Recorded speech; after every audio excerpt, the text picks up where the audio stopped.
hipertenzija deluje tiho na naše telo in na ta način v bistvu na nek, mislim, na nam brezčuten način, bi človek rekel, okvarja te naše tarčne organe. A ne, tarčni organi, ki prizadenejo, v bistvu najbolj prizadenejo naše, oziroma izkažejo posledice povišanega krvnega tlaka, so pa srce, naše ožilje, ledvica in možgani. In zdaj posledice, v bistvu, ki tam nastanejo, so seveda potem drastične in močno spremenijo pač naš način življenja. Kar se tiče srca, navadno pride do popuščanja srca, pride do pojavljanja tako imenovane koronarne bolezni, do aterosklerotičnih sprememb, ki tam nastanejo, in vse to potem povzroča, da lahko pride do infarkta srca. In infarkt srca, mogoče je kdo od vas že tudi doživel, je tista v bistvu težava, človek dojame in se izrazi v njegovem življenju in seveda tudi drastično spremeni njegov način življenja.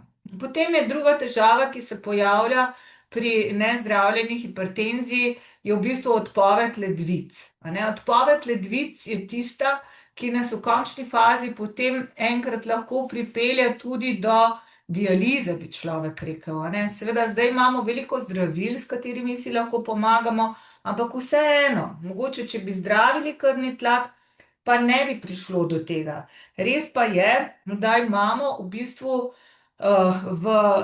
pač pri ledvičnem popuščanju tudi druge stvari, ki nas lahko pripeljejo do ledvičnega popuščanja, s tem, da pač ni to tisto, kar je samo hipertenzija, ki bi lahko to povzročila. Ampak eden izmed zelo pogostih vzrokov, ki pa povzroči odpoved ledvic, pa je povišan nezdravljen krvni tlak. Zdaj, naslednja stvar, ki je za vse ljudi mogoče res najbolj kruta ali pa najbolj jih prizadene, je navadno možganska kap. A ne, možganska kap je tisto, kar človeka nekako veže na neke soljudi, mora prositi za pomoč in ni več sposoben živeti normalno in samostojno življenje. In to je tisto, kar v bistvu je za človeka najtežje, a ne. In zaradi tega je v bistvu ta nezdravljena hipertenzija tako pomembna, da jo skušamo urediti in s tem seveda zmanjšati možnost, da pride do tega končnega pojava dogodkov, za katere sem vam prej povedala, a ne. In zato je predvsem pomembno, da krvni tlak pravočasno odkrijemo in ga potem začnemo tudi na pravilen način zdraviti. Zdaj, kako ga lahko odkrijemo? Odkrijemo ga seveda lahko, bi rekli, na en enostaven način, ampak hkrati tudi v bistvu lahko rečemo način, na katerega moramo pomisliti, da ga izvedemo. Kajti, če mi izmerimo krvni tlak, je to čisto normalno in potem vidimo, kakšne so vrednosti krvnega tlaka in rečemo, toliko in toliko je moja vrednost krvnega tlaka, toliko in toliko so tiste moje številke, za katere pač moram vedeti in na katerih moram razmišljati. Se pravi, krvni tlak moramo izmeriti, da ga lahko potem ovrednotimo. Zdaj, kako ga pa izmerimo? Izmerimo ga lahko na več načinov. Najboljši način je v bistvu samomeritev krvnega tlaka v domačem okolju. V domačem okolju v bistvu krvni tlak izmerimo tako, da vedno uporabljamo nadlahtno manšeto, ki jo damo pač na nadlaht, se umirimo in na naši internetni strani www.hipertenzija.org, to je naša internetna stran našega združenja za hipertenzijo, so natančna navodila, kako naj to storimo. Ampak, da na kratko povem, se pravi, uporabimo nadlahtno manšeto, vedno sedimo tako, da se umirimo, posedimo 2-3 minute in potem šele začnemo meriti. Pred tem, če nas slučajno žene na stranišče, moramo iti na stranišče, zaradi tega, da smo čim bolj sproščeni. Če se le da, to opravimo v jutranjih urah in potem seveda tudi v popoldanskih oziroma večernih urah, kadar skušamo oziroma kadar spreminjamo terapijo. Vedno si na začetku, ko ugotavljamo visok krvni tlak, izmerimo krvni tlak na obeh rokah, levo ali in desno. Zakaj je to pomembno? Zaradi tega, ker velikokrat imamo ali pa je pri starejših ljudeh prisotna ateroskleroza, ki lahko povzroči, da je žila na eni strani zožena in takrat bomo na tisti strani izmerili nižje vrednosti krvnega tlaka, kot dejansko so. In spet tega krvnega tlaka potem tudi ne bomo zdravili. Kar velikokrat v bistvu smo dobili na naš oddelek ljudi, ki so prišli s tako razliko v krvnem tlaku in seveda krvnega tlaka zaradi tega potem niso zdravili, ker so mislili, da na tisti strani, ki je meritev nižja, so rekli, ok, to je to, ne rabim se zdraviti in seveda so bili vsi zadovoljni, da se pač ni treba zdraviti, kar seveda ni res. Kajti te ljudje se morajo zdraviti, treba pa je ovrednotiti, zakaj je prišlo do zožitve tiste žile, ki vodi v roko na tisti strani, kjer je krvni tlak nižji. Potem je vedno prav, da si krvni tlak izmerimo tudi stoje. Zakaj stoje? Predvsem v starejših letih in pa pri sladkornih bolnikih namreč krvni tlak v stoje pade. Imamo namreč več teh tako imenovanih slabših odgovorov organizma in zaradi tega v bistvu pride do tako imenovane ortostatske hipotenzije, ki potem povzroči, da krvni tlak pade. Zakaj je to pomembno? Zaradi tega, ker ko izmerimo krvni tlak v sede, pa je normalen, pa rečemo, ok, moramo pa še znižati tlak, če je nad normalo, ne vemo pa, kakšna je njegova vrednost v stoje, mogoče stoje krvni tlak tako pade, da so vrednosti, ki jih izmerimo stoje, pa prenizke. In ker so prenizke, zaradi tega lahko človek pade in se udari, lahko si zlomi kolk in zaradi tega je zelo pomembno, da v bistvu vemo tudi, kakšne so te vrednosti v stoječem položaju. In potem v nadaljevanju je pomembno, da tudi vemo, vedno tudi zapišemo, katera zdravila, ko jih pričnemo jemati, jemljemo. In zaradi tega je zelo fajn, da vsakič, ko pridete k zdravniku, imate listek, na katerem je točno napisano, katera zdravila in v kakšnih odmerkih jih jemljete. Ker edino na ta način potem mi lahko spreminjamo zdravila, lahko ugotavljamo, kakšne so vrednosti krvnega tlaka na osnovi zdravil, ki jih imate, in potem seveda povečujemo odmerke ali pa tudi znižujemo odmerke. Zato je zelo pomembno, da krvni tlak na pravilni način vrednotimo. In zato je pomembno, da si ga vedno tudi doma izmerimo v stoječem položaju. Seveda, ko pridemo k zdravniku, je navadno ta krvni tlak nekoliko višji. Zato rečemo, da sta to dva efekta. To je en efekt hipertenzije bele halje in drugi efekt je efekt, ko v bistvu se sicer že zdravimo zaradi krvnega tlaka, vendar vseeno, ko pridemo v ambulanto, je ta krvni tlak nad tistimi vrednostmi, ki jih sicer izmerimo doma. In zaradi tega potem vedno rečemo, kakšne so pa vaše vrednosti bile doma. In druga stvar, ki se pri tem pojavi, je pa v bistvu tako imenovan obrnjen efekt, temu pa rečemo hipertenzija, prikrita hipertenzija. In v bistvu, kakšna je etiologija, kakšen je vzrok te prikrite hipertenzije, res ne vemo točno. Res pa je, da takrat v bistvu v ambulanti se človek nekako skolira in umiri in je njegov krvni tlak normalen. Ko gre pa domov, pa ima različne aktivnosti, tudi kajenje in vse ostale stvari, ki pa potem povišajo krvni tlak in je njegov krvni tlak že v hipertenzivnem območju in je ta tlak dejansko potrebno že začeti zdraviti. Vendar ga mi v ambulanti nismo odkrili. Tako da to so stvari, na osnovi katerih potem se mi odločamo, kako nadaljevati zdravljenje in na kakšen način v bistvu začeti.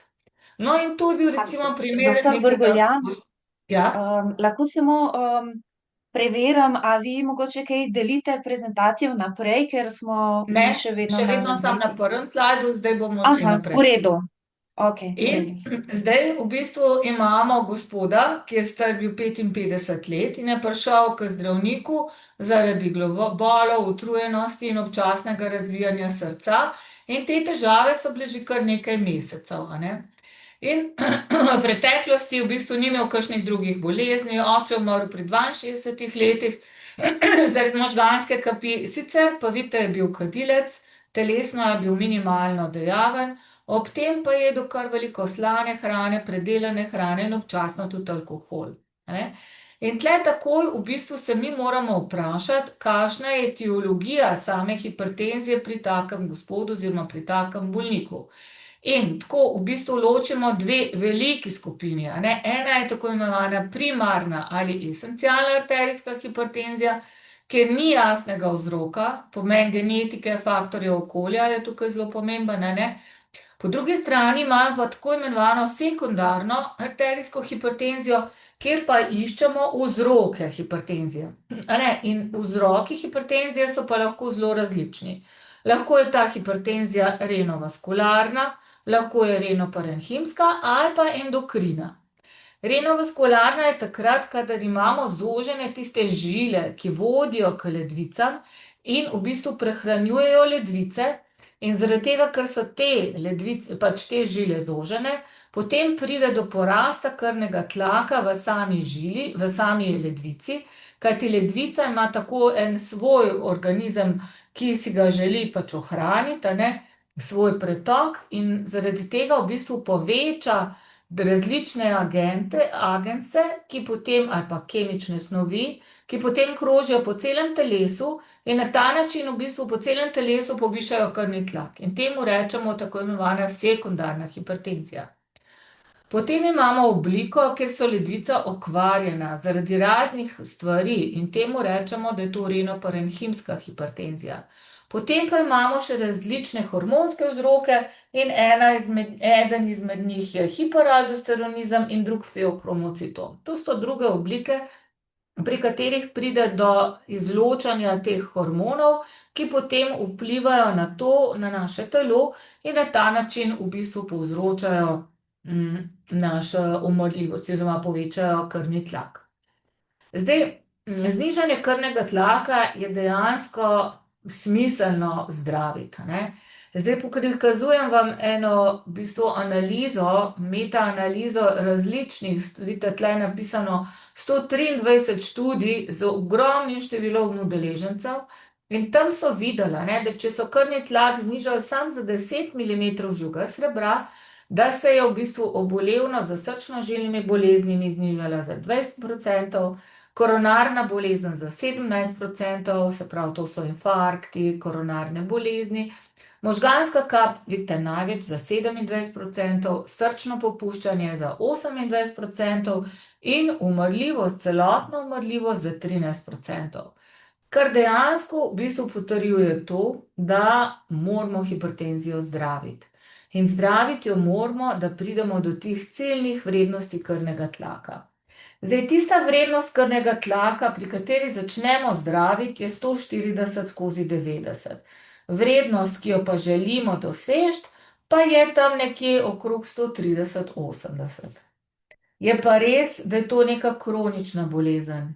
In zato navadno ni dovolj, da v bistvu je bolnik osamljen v tem dogajanju, in zaradi tega je res smiselno, da v bistvu ves ta krog zdravljenja v bistvu uvrščamo vse elemente, ki so pri tem pomembni. Se pravi, najpomembnejši, bi rekli, je zdravnik, ki potem usmerja ves ta svoj krog.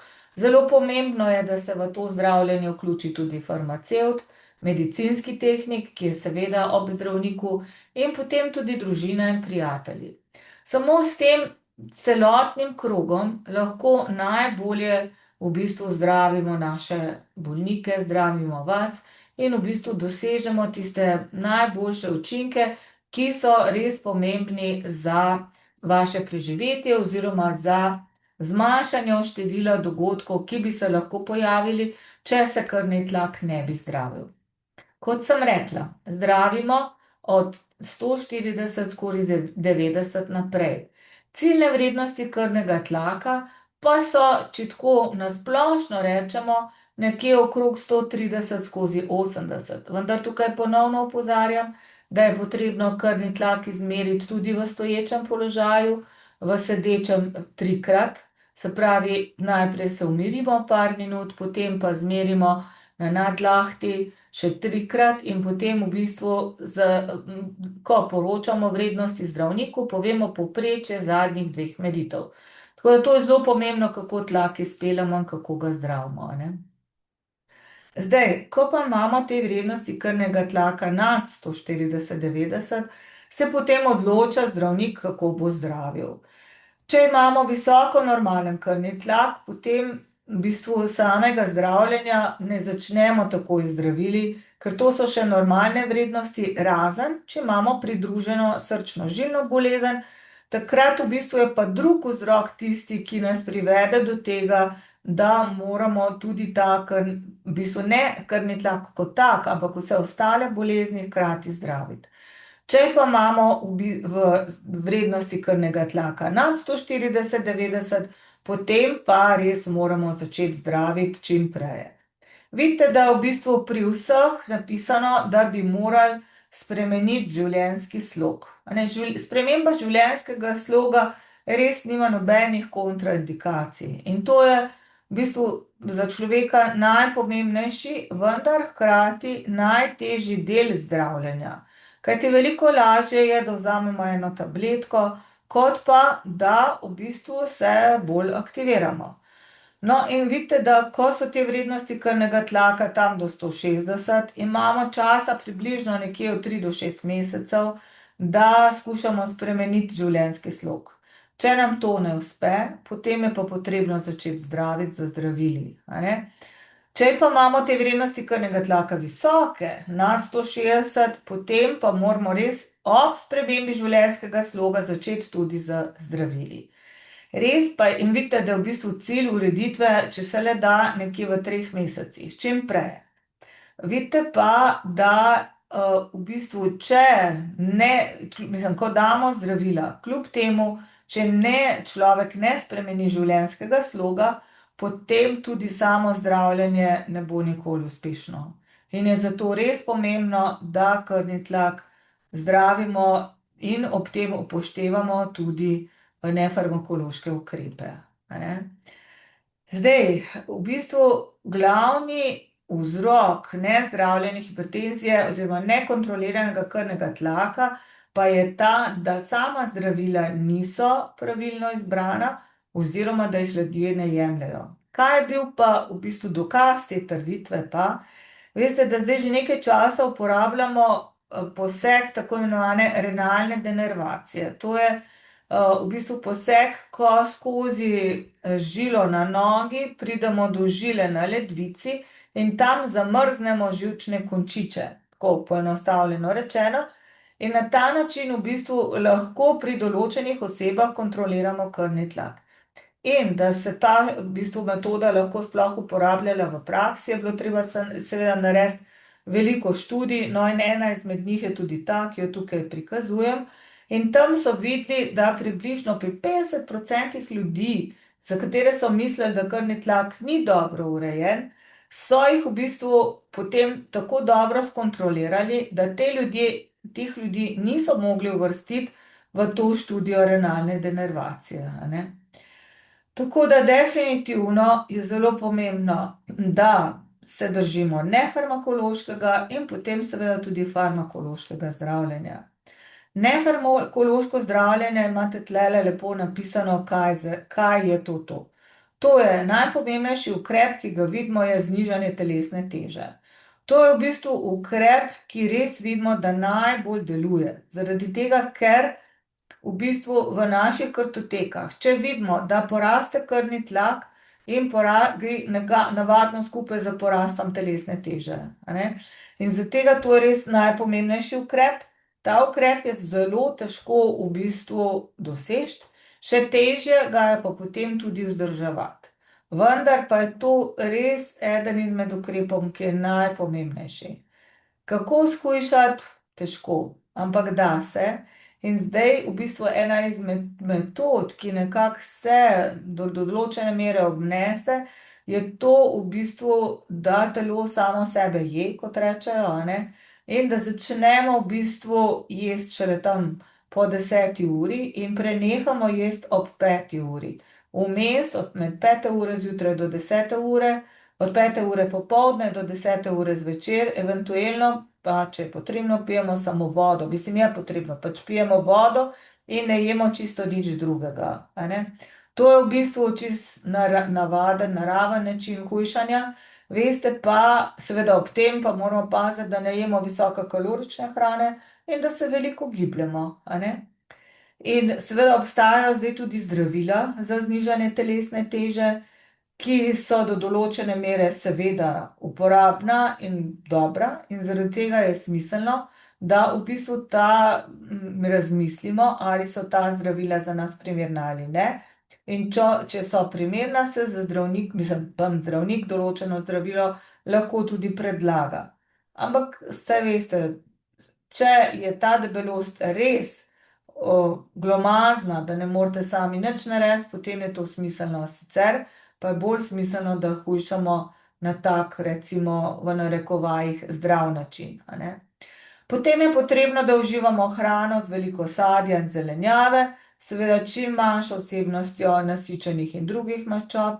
Vnos soli naj bi bil približno 1 kavno žličko na dan, s tem, da je najboljše oziroma svetujemo tako, da se hrana ne dosoljuje ali pa da v bistvu skuhamo neslano hrano in potem dosolimo hrano. Kajti na ta način točno vidimo, koliko smo soli dejansko dali v določeno hrano, a ne. Potem je zelo pomembna telesna dejavnost.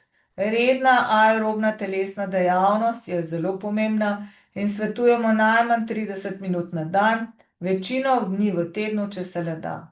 Uživanje alkohola seveda omejimo na približno 2 pijački na dan in seveda ženske in osebe z nižjo telesno maso na 1 pijačo na dan. Tlele je primer ene bolnice, ki je shujšala za 15 kilogramov. In vidite, to je posnetek, to je celodnevni posnetek njenega krvnega tlaka. Od zjutraj do večera, to je njen sistolični krvni tlak, to je njen diastolični krvni tlak, ta spodnja krivulja, ker mislim, da ne vidite puščice, a ne. In v bistvu ta modra krivulja je srčni utrip, a ne. In če pogledamo na naslednji shemi, vidite, kako se je njen v bistvu krvni tlak znižal, ko je ona po 5 mesecev kasneje shujšala 15 kilogramov. In tukaj vidite v bistvu primerjavo obeh krivulj, in čisto evidenten prikaz znižanja telesne teže na celodnevno merjenje krvnega tlaka. Tako da to je res ukrep, ki največ šteje in najbolj šteje. Ampak, kot sem rekla, vedno imamo dober namen, hkrati pa je to zelo težko izpeljati, a ne. In vidite tukaj, kako gremo zelo radi v fitnes, a ne, nekateri, ampak ko grejo v fitnes, pa grejo po tekočih stopnicah, a ne. Tako da to so vse stvari, ki mogoče nam dajo nekaj misliti. Druga stvar je sol, a ne. Soli imamo največ v kruhu, v konzerviranih izdelkih in v suhomesnatih izdelkih. In ti izdelki so tisti, ki nam v bistvu povzročajo, da imamo največji vnos soli. In zaradi tega moramo vedno razmišljati, ali in koliko takih izdelkov mi dnevno pojemo in se skušati temu izogniti. Da je temu res tako, so dokazali Finci, ko so v svoji državi v bistvu zmanjšali in zakonsko uredili, da mora biti v živilih zmanjšana vsebnost soli.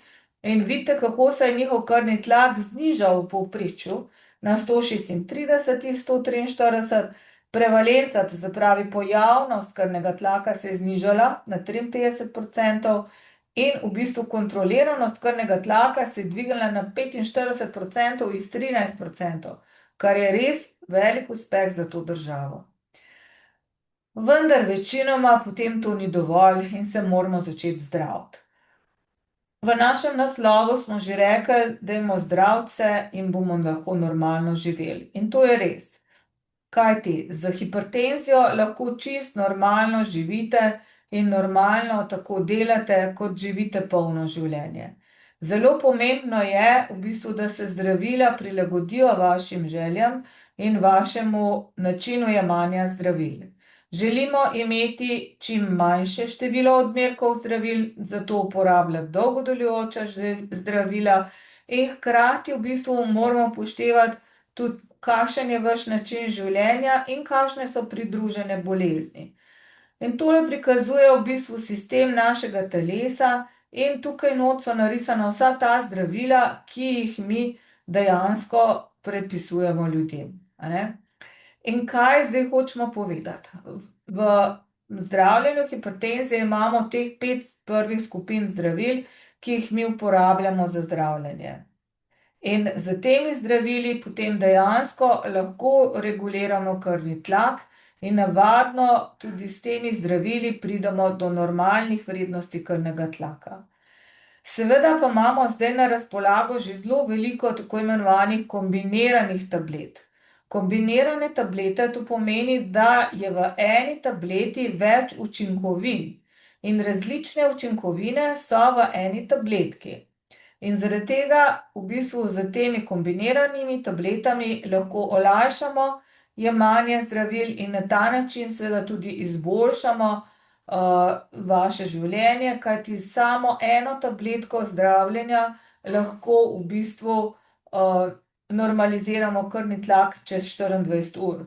In dejstvo je, da večina teh novejših zdravil zdaj res deluje že 24 ur. Vendar je pomembno, da v bistvu jemljete vsa zdravila, ki jih dobite, zaradi tega, ker velikokrat slišimo, ja, no, saj eno zdravilo imam za pritisk, drugo imam za srce. Navadno so vsa zdravila med seboj združena. In zaradi tega je pomembno, da tudi za zdravljenje hipertenzije, ko dobite več zdravil, v bistvu vzamete vsa ta zdravila. Zakaj pa je to tako? Zaradi tega, ker je hipertenzija kot sama zelo kompleksen proces in v bistvu je v ta proces uvrščenih več sistemov, ki pa rabijo za to več različnih skupin zdravil, ki potem naredijo blokado vseh teh sistemov, a ne. In zdaj v eni sami tabletki imamo potem več različnih antihipertenzijskih zdravil, ki potem v bistvu skrbijo za to, da se krvni tlak normalizira. Jaz mislim, da sem vam zdaj postregla z nekimi osnovnimi stvarmi v samem zdravljenju hipertenzije, v samem življenju z hipertenzijo in, mogoče sem pozabila še povedati to, da imamo seveda nihanja krvnega tlaka in nihanja krvnega tlaka so tako tekom dneva, se pravi ponoči mora biti krvni tlak nižji in tekom dneva je krvni tlak nekoliko višji. In pa tekom tekom sezone, a ne, tekom poletja se krvni tlak zniža in takrat moramo paziti, da v bistvu prilagodimo odmerke zdravil. In hkrati, ko vidimo, da se v bistvu začne spet hladno vreme in to, moramo potem ponovno dvigniti odmerke zdravil. Tako da kar je potrebno je, da si krvni tlak redno merimo in kontroliramo, a ne. In radi rečemo, da je v bistvu naš krvni tlak tako kot naš tekoči račun ali pa naš račun, ki ga imamo v banki. Verjetno vsake toliko časa le pogledamo, koliko imamo denarja na računu, kam so šli odlivi, kam so šli prilivi in enako je tudi tukaj, a ne. Pomembno je, da si krvni tlak izmerimo, da vidimo, ali so zdravila, ki jih jemljemo, učinkovita, ustrezna. In hkrati seveda sem pozabila opozoriti, da če imamo eventuelne stranske učinke, kot jih vidite tukaj zapisane, potem moramo na to opozoriti našega zdravnika. Ne, da nehamo jemati zdravila, ampak da zdravila pač se pogovorimo z zdravnikom in da vam on potem pove, ali so to stranski učinki od zdravil ali je potrebno potem zdravila spremeniti. In najpogostejši v bistvu stranski učinek je suh kašelj in pa otekline goleni. Tudi erektilna disfunkcija je možna pri jemanju beta blokatorjev. Na to moramo biti pozorni, nam ne bo nerodno, da o tem govorimo in o tem moramo se z zdravnikom pogovoriti. Možne pa so tudi v bistvu elektrolitske motnje, kadar človek prejema te tako imenovane dolgo delujoče diuretike in zato je tudi potrebno, da vam osebni zdravnik vsake toliko časa v bistvu tudi preveri, kakšni so vaši elektroliti, in kakšno je vaše delovanje telesa. Kajti včasih je v bistvu krvni tlak samo simptom, ki pokaže, da nekaj v telesu ni v redu. Lahko ste samo slabokrvni, pa se v bistvu to izraža z povišanim krvnim tlakom, ali pa so kakšni druge bolezni v razvoju v telesu, lahko tudi kakšno karcinomsko obolenje, ki se potem odraža z povišanim krvnim tlakom. In zato je pomembno, da preden vas začnemo zdraviti z zdravili, tudi naredimo vso to diagnostiko, da se opravi ultrazvok trebuha, opravijo osnovne analize krvi in da se pregleda EKG, da se vidi, kaj v bistvu je dejansko prisotnega pri našem bolniku. Da ne bom predolga, jaz mislim, da sem vam dala dovolj nekih navodil, zdaj sem pa na voljo za vaša vprašanja, izvolite. Ja, hvala lepa. Bilo je zelo zanimivo, strnjeno, pa hkrati izčrpno. Tako da lepo povabim vse, ki imate kakšno vprašanje, da to lahko zapišete v chat. Jaz bi zaustavila tole deljenje zaslona, če ga ne bomo več rabili. Ok, no, pol pa vi se pripravite, napišite, jaz bi pa mogoče začela s temi vprašanji, ki smo jih že vnaprej dobili, in sicer sprašuje 55 let moški, star moški, ki je sicer zdrav, ali je 150/95 nevarno? Ja, to je vrednost, ki je nad normalo, to je vrednost, ki jo je že potrebno zdraviti. Sem rekla, vrednost krvnega tlaka, ki jo mi začnemo zdraviti, je 140/90. Vendar pa moramo biti sigurni, da bo v bistvu da je ta tlak res pravilno izmeren. Zato v takem primeru vedno svetujemo, da se opravi celodnevno merjenje krvnega tlaka, s katerim v bistvu se potem določi, kakšen je krvni tlak tekom 24 ur, tako podnevi kot ponoči, in potem res za neko realno vrednostjo gremo v zdravljenje, če je to potrebno. No, nekaj podobnega sprašuje nekdo, ki je bil na zdravniškem pregledu za novo službo in je imel tam prvič povišan krvni tlak in ga zanima, če bo zdaj to zdravnik preveril, oziroma če ga bodo tam kaj napotili, ali je to mogoče na njegovi strani, da se pozanima pri osebnem zdravniku. Vedno je na naši strani, da skrbimo za svoje zdravje. Tako da vedno razmišljajmo o tem, kaj mi lahko sami naredimo za sebe. Seveda, navadno v teh izvidih pri zdravnikih medicine dela potem je zapisano, da je krvni tlak nad normalo in da svetujejo obisk pri osebnem zdravniku, vendar če vi sami ne boste poskrbeli za to, potem tudi osebni zdravnik vas ne bo ekstra za to klical, a ne. Kajti žal je v bistvu število ljudi, ki jih ima osebni zdravnik, preveliko, da bi lahko vsakega tako sledil. Se že dogaja, da res tudi jih tako sledijo, vendar mislim, da v večini primerov ne. Najpomembnejše je, da si v bistvu nabavite doma svoj aparat za merjenje krvnega tlaka, ki ima nadlahtno manšeto, ki je čim bolj enostaven in fajn je tudi, da ima seveda določeno garancijo, in da si potem v bistvu doma izmerite krvni tlak, kajti v ambulanti je bil sigurno višji, a ne. Zdaj morate videti, a je to res ta prava vrednost ali ni, in si doma izmerite na pravilen način krvni tlak in potem vidite, ali je res ta krvni tlak povišan ali ne, in da ga potem, če je potrebno, začnete zdraviti, a ne. Se vidim v chatu je eno vprašanje. Ja, še eno bi prej imela, če Ja. lahko. Ali je glavobol in vrtoglavica, če sta glavobol in vrtoglavica lahko znak visokega tlaka, da se gospe pojavljajo vedno bolj pogosto, pa ne ve, ali bi morala k zdravniku, je pa brala, da je to lahko tudi znak povišanega tlaka. Hipertenzija ima v bistvu tako zelo nespecifične znake, a ne. Zaradi tega je lahko to tudi v bistvu znak povišanega krvnega tlaka, ampak kot sem rekla, čisto enostavno, kupite si aparat ali pa celo greste lahko v lekarno in si tam v bistvu izmerite krvni tlak in potem vidite, a ne, če je krvni tlak v času vrtoglavice visok, pol je to povezano z visokim krvnim tlakom, če pa ne, pa pač ni. Res je, da so vrtoglavice včasih zelo nespecifične in včasih ne najdemo tudi nekih vzrokov za vrtoglavico in je pač treba stvari raziskati in videti, kaj bi lahko bilo na stvari, a ne. No, pa bomo dali še malo prednost tistim, ki so v četu vprašali, a ne, pa bomo se pol vrnili še na druge. Se pravi, ena gospa sprašuje: pozdravljeni, stara sem 75 let in imam občasni hiter puls, okoli 78, vendar ne traja dolgo. Ne vem točno, kaj je vprašanje, a vi kaj razberete? Ja, verjetno nas skrbi v bistvu ta hiter puls, a ne.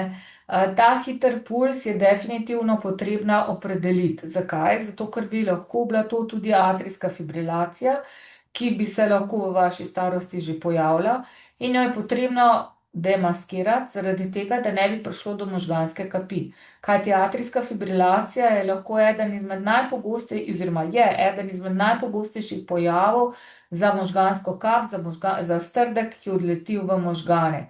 Tako da, če se to pojavi, bi bilo fajn, če bi lahko v tem času se posnel EKG, če imate nekje v bližini zdravstveno ustanovo, da lahko pridete, da se to takrat posname. V nasprotnem primeru pa, da se vam namesti aparat za 24-urno snemanje EKG-ja, na osnovi katerega potem lahko vidimo, ali je to ta motnja ali ne, ali pa je kakšna druga motnja, ki bi lahko to povzročala. Danes je tema visok krvni tlak, ampak imamo vprašanje, kaj pa nizek, kje je meja, da govorimo o nizkem, če lahko na to odgovorite tudi mogoče. Ja, nizek krvni tlak, rečemo, je tisti, ki povzroča dolgo, vendar mogoče malo slabše kvalitete življenja. Ampak živimo pa dolgo, a ne? Ampak, in včasih v bistvu smo to zdravili z zdravili, vendar v bistvu to ni bilo nekako uspešno. In zaradi tega zdaj, ko govorimo o nizkem tlaku, to je v bistvu tam nekje pod 110, a ne, 110/70. Seveda je pa odvisno od človeka. Za nekatere je ta tlak lahko že tudi nekoliko višji, za nekatere nekoliko nižji. Vse, kar lahko naredimo, je, da uživamo nekoliko bolj slano hrano, da zaužijemo več tekočine in predvsem je pomembno, da se veliko gibljemo. Kajti na ta način v bistvu si lahko povišujemo krvni tlak, ker povečamo tako imenovani simpatikotonus in na ta način v bistvu dvignemo krvni tlak. Tukaj imamo še vprašanje o stresu, kako vpliva na krvni tlak in ali če se občasno poviša, ali je to škodljivo, če imaš sicer normalnega. Smo pa še eno vprašanje dobili o tem stresu, a ne, se pa tudi ena gledalka se še sprašuje, kako pomembno je izogibanje stresu, če že ima povišane vrednosti in kaj priporočate v tem primeru. Zdaj, seveda, v bistvu naše življenje je zelo stresno, a ne. Vidite, da že s tem, ko nimamo oblikovane naše vlade, verjetno smo vsi v nekem stresu, pa ne vemo, kaj se bo zgodilo, a ne.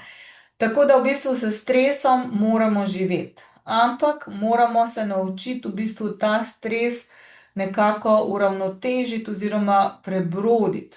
Seveda vidimo, da v bistvu z različnimi dejavnostmi in seveda tudi s stresom se krvni tlak poveča. Vendar to v bistvu ne traja dolgo, a ne, potem v bistvu ta tlak pade in se tlak normalizira. In to je čisto normalen odziv telesa. Ko govorimo o hipertenziji, potem govorimo, da je večino dni časa dneva ta krvni tlak nad 140/90. Če imamo pa samo krajše skoke ob različnih aktivnostih ali ob nekem kratkotrajnem stresu, potem seveda je to normalna reakcija telesa in takega tlaka ne zdravimo. Če pa imamo v bistvu, kako se v bistvu ogniti stresu, veliko je v bistvu tehnike dihanja, različne, ne vem, tai chi, joga in vse te stvari. To so v bistvu procesi, s katerimi pa si lahko nekoliko si prilagodimo in zmanjšamo v bistvu vpliv stresa na naše telo. Vendar verjetno v celoti se stresu ne bomo mogli izogniti, a ne. Kako resno pa je, če tlak veliko niha? Zdaj, če govorimo o nihanju krvnega tlaka, to pomeni, da skozi določeno obdobje dneva krvni tlak ni urejen.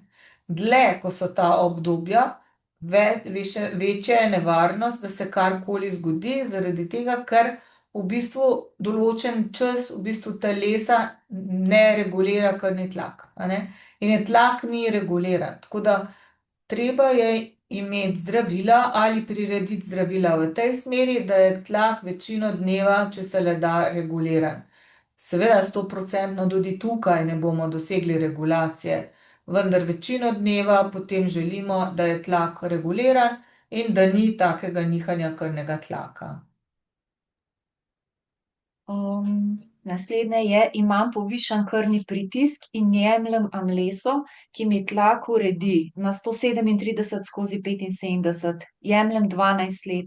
Občasno se tlak dvigne in me zanima, če bi bilo potrebno zamenjati zdravilo.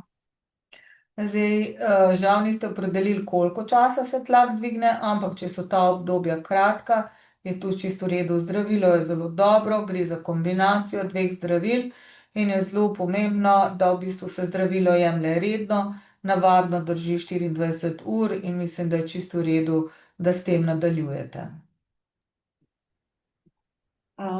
Prej ste že omenjali to, da si ljudje merijo tudi doma, pa je en gledalec nas zdaj sprašuje, najprej se zahvaljuje, da smo ga spodbudili, da bo preveril zase in svoje bližnje, da pa prosi za nasvet, kateri merilec je najboljši in na kaj biti pozoren pri nakupu.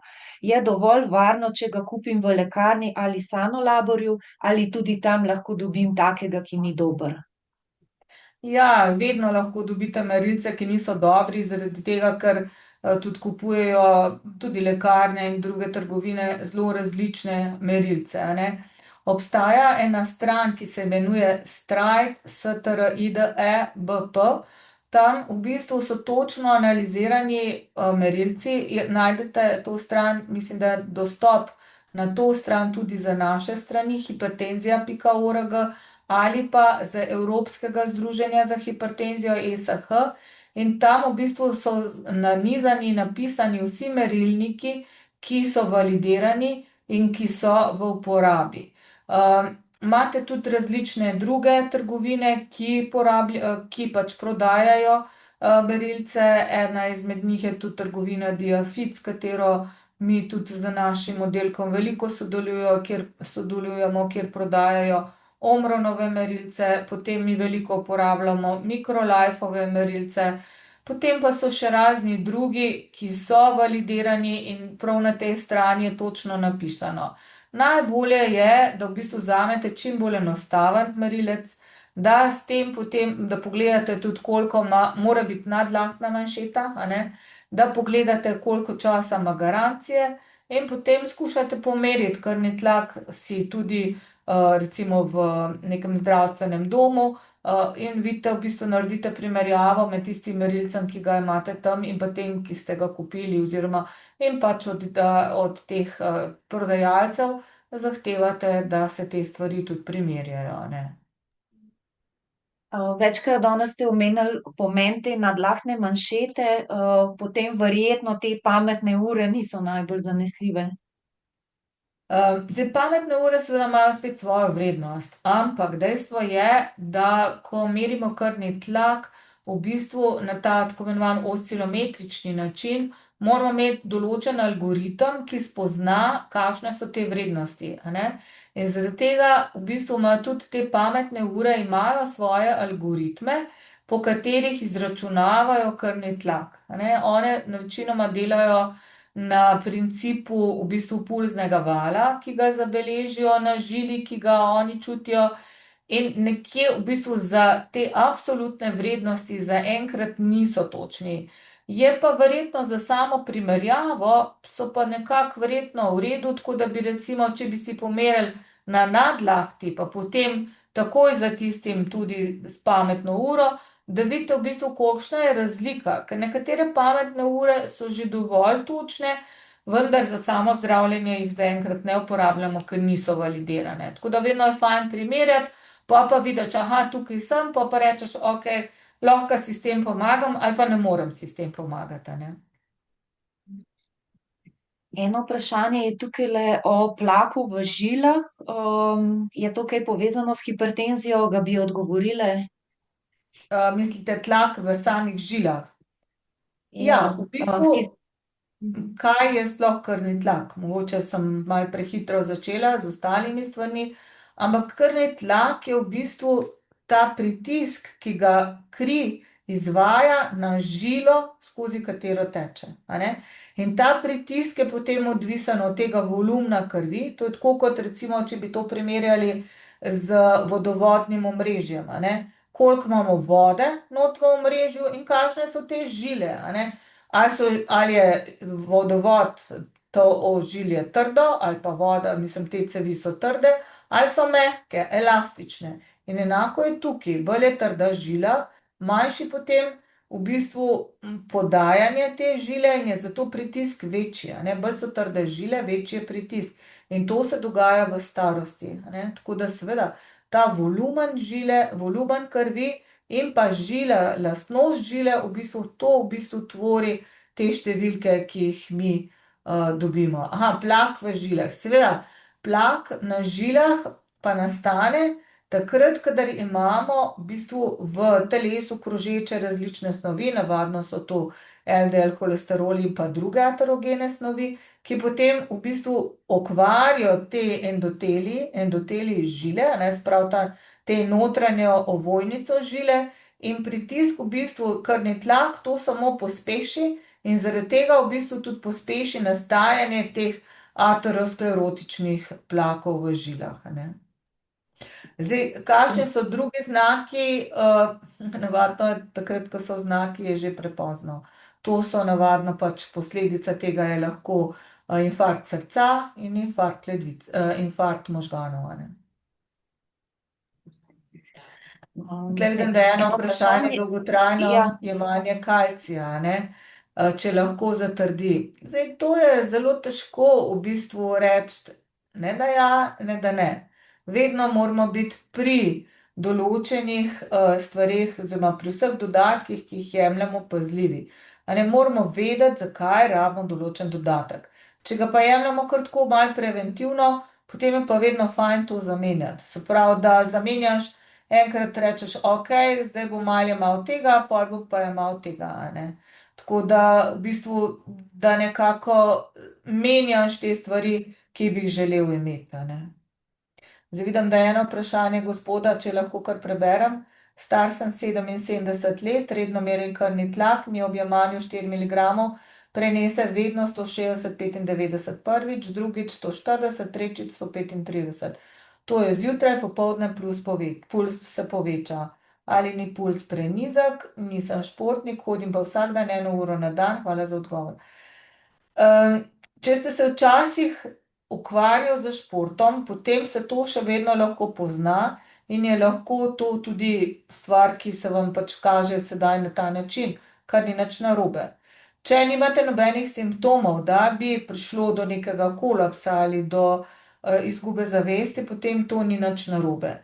Najbolje v takem primeru je, da se izvede 24 oziroma celodnevno merjenje krvnega tlaka, s tem se bo hkrati izmeril tudi puls in je to že prva preiskava, s katero lahko vidite, kje ste. Če pa to ni dovolj, se pa potem naredi še Holter EKG, se pravi 24-urno snemanje EKG-ja, ki pa potem v bistvu tudi pokaže, kakšen je puls oziroma če je normalen puls ali pa če je karkoli patološkega. mislim, da se bliža počasi konec. Jaz sicer še imam eno vprašanje, če ste pripravljeni. Izvolite. Seveda. Ja. Se pravi, vprašanje je, katera hrana hitro zniža tlak? Sprašuje glede magnezija, limone in česna, pa 3 pikice. Zdaj, žal, jaz z strokovnega stališča tega ne morem odgovoriti, ker nikoli nismo delali nobenih preiskav za hrano, a ne. Vedno v bistvu vemo, da za prvo reševanje so tako imenovana zdravila kaptopril, a ne, ki ga uporabljamo, ali pa pač primerno, kakšno stanje je pri določenem pacientu. Tako da kar se tiče pa teh naravnih stvari, pa težko govorim, kaj v bistvu bi na hitro znižalo krvni tlak. Je pa res, da je verjetno tudi to odvisno od samega človeka in od tega, kako v bistvu in na kaj on tudi reagira, a ne. Je še kaj, kar bi vi želeli mogoče zdaj poudariti? Jaz bi želela samo reči to, da je zelo dobro, da si ljudje pripravijo kartice zdravil, s katero pridajo k zdravniku, ker mi še vedno nimamo dobrega vpogleda v sam register zdravil, ki ga človek prejema, tako da to nimamo nikjer zapisano konkretno. In je zato zelo fajn, da imajo te kartice s seboj. In na teh karticah naj bo napisano točno, kateri odmerek zdravil dobivajo. In vedno, če so 3 zdravila v eni tableti, mora pisati recimo 5/10/1,25. Zato, da točno vemo, katero zdravilo človek prejema. Kajti edino na ta način potem mi lahko spreminjamo in vemo, da pač nekaj, kako pač urediti krvni tlak. Tako da potem je pomembno, da si vsake toliko časa izmerimo krvni tlak. In da se hkrati zavedamo, da z zdravljeno hipertenzijo lahko čisto normalno živimo. To ni bolezen, ki bi nas ohromila, s katero ne bi mogli normalno živeti, ampak je to bolezen, s katero res lahko normalno živimo, normalno delamo in se imamo v življenju lepo. In zato mislim, da je zelo fajn, da v bistvu se zdravila jemljejo, da se občasno kontrolira tudi laboratorijske izvide in da se imamo v bistvu lahko čisto normalno v življenju z to boleznijo, ki nas kronično spremlja. Ja, najlepše in res srčno bi se vam rada zahvalila za tako zanimivo predavanje, kot za vse vaše odgovore. Mislim, da smo izvedeli, kako pomembno je prepoznati in zdraviti previsok krvni tlak, zakaj je hipertenzija pomemben dejavnik tveganja za razvoj srčno-žilnih bolezni, pa tudi drugih bolezni, kako vpliva povišanje krvnega tlaka, in zdaj na koncu mislim, da tudi še nekaj o tem preventivi in kako se pripravimo, da to odkrijemo in potem tudi po potrebi ukrepamo. Zahvalila bi se vam, doktorica, in pač tudi vam vsem, ki ste nas poslušali, da ste si vzeli čas zase, za svoje zdravje, in vas vabimo, da še naprej sledite svojemu telesu, da prisluhnete, kaj vam sporoča, in da če je treba, da ukrepate že danes. Vam želim Vam prijeten hvala za preostanek vabilo. dneva in se vidimo ob naslednji priložnosti. Hvala lepa za vabilo in hvala tudi vsem slušateljem. Nasvidenje in lep dan vam še želim. Nasvidenje, hvala. Nasvidenje.